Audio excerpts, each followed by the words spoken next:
Preview of the lecture on sonography of ascites. So this will be followed by the snippets of the various topics covered under this lecture video. Having gone through the preview, if you wish to listen to the main lecture video, go to sonoshare.in. Once you reach the website, this is the home page. You scroll down the home page and you will get the icons of various lectures available, and click on whichever lecture you want to subscribe. You would have seen the preview. You want to subscribe for the lecture, so click on the icon. And if you have any doubts, you can also see the SonoShare guide, which is available in the home page in case of any difficulty. On the fetal thorax, then you will go to preview page of the lecture video you have selected. So you click on the red bar and it will go to the page of the particular lecture video, the amount and the duration you can watch, and you click on the buy and it will go to the payment page. Make the payment and you will receive a confirmation email. Once you get the confirmation email, you log and view the lecture video. Thank you, everyone. Today's topic is sonography of ascites peritoneum and the transverse mesocolon. So that is the lesser sac, which is the smaller proteinemia. Now in cirrhosis of liver, which is the scan of the liver through the hepatic veins, you see the dilated hepatic veins, and obliterative viral hepatitis severe, when it is fulminant, it results in acute loss of, and still rarer or bilious hemoperitoneum and urinary ascites. Now ascites can be acute onset or insidious. You see thrombosis, viral hemorrhagic fever, bleeding tumor, or rupture of one of these, a cyst like ovarian cyst. Types of peritoneal tuberculosis, which is the wet type and the dry type.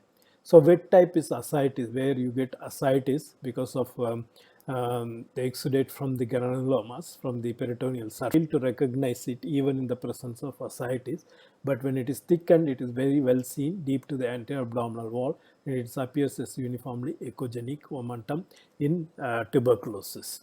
You may get small echopore areas. Suppose here again you see peritoneal thickening between on the surface of the liver, and as I showed you, this is the falciform ligament and the ligamentum, and it can be involving both. So as seen here, you see with respiratory movement, you don't see any movement. This ends up in a general matting of the bowel loops, as seen here. So this is matted bowel loops, which is very characteristic of peritoneal tuberculosis cavity. So gas in the peritoneal cavity indicates that it is perforative peritonitis, and there is another case of a mass, peritoneal mass from the parietal peritoneum. Again, between the liver and the abdominal wall, you see masses in the parietal peritoneum, and contrast. So you don't see any masses on the surface. And this is on the mesentery. You see a peritoneal deposit, peritoneal recess. That is the pouch of Douglas normal filled with fluid. So that is obliterated here. So because of the peritoneal metastasis. Now here again you see omental mass colon. This is the short axis and the long axis, the typical in the ascitic fluid in a case of pseudomyxoma peritoneum. So another characteristic finding is the peritoneal mass of appendix, or it can totally rupture freely in the ascitic fluid, and you see the ascitic fluid hemorrhage around the adrenal. This is typical appearance of viral hemorrhagic bowel loops in the Morrison's pouch, but there is no other cause for the peritonitis. Now here you see exudative ascites, and in the may get typically the slimy masses over the solid organs, or in the pelvis. You can see the gallbladder, and when you go there, there is breach extending into the ascites. Typically persons with acute severe pain, abdomen and abdominal distension, and on ultrasound we get ascites, exudative ascites, and typically we see the gas cyst which has resulted in perforation of the bowel. So that is the Walpole sign of volvulus of the bowel. So which has caused the perforation and ascites, and so this is a ruptured liver abscess. And here you see ascitic fluid with a tendency to loculate, and so that is ruptured hydatid cyst. This is one of the rare appearances where you see the ovarian cyst. So that is the collapsed ovarian cyst, and when you press it will be flaccid. So that is typical appearance. And another appearance, you see ascites, you see uterus, and you see with sebum balls inside. That is typical appearance of a cystic teratoma, and there you see the breach in the wall and the whirlpool sign.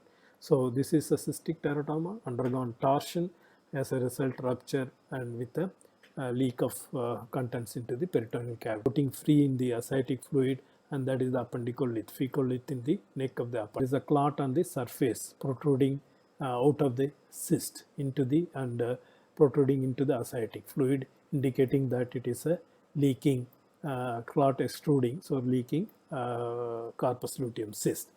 In a history of trauma, you get ascites, and you may get you see the thin echogenic mesentery, but here it is thick and echogenic due to acute hematoma. This is a mesenteric injury with a mesentered ascites.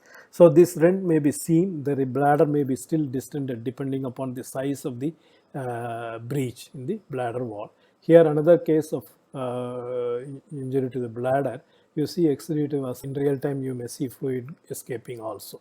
So that is an iatrogenic injury to the bladder. Abscess rupturing or a pseudocyst rupturing, and malignancy. Ovulate within the closed space, resulting in a formation of a cyst which is called peritoneal inclusion cyst. Typically you see a patient presents with cyclical pain, and you see a flaccid, and on sonopalpation there was tenderness, and to the right of umbilicus, which showed a small bowel loop with a tender blind bowel loop pouch, like bowels have herniated through a paraduodenal recess, and you see all the bowel loops on the left side, which is outlined by within a peritoneal sac, which is outlined by minimal ascites there, or a tumor in the liver, ovary, etc. Then ascites can act as a lead point to make a very subtle diagnosis like Meckel's diverticulitis, and ascites can be a sign of bad prognosis in conditions like intersusception. Thank you very much.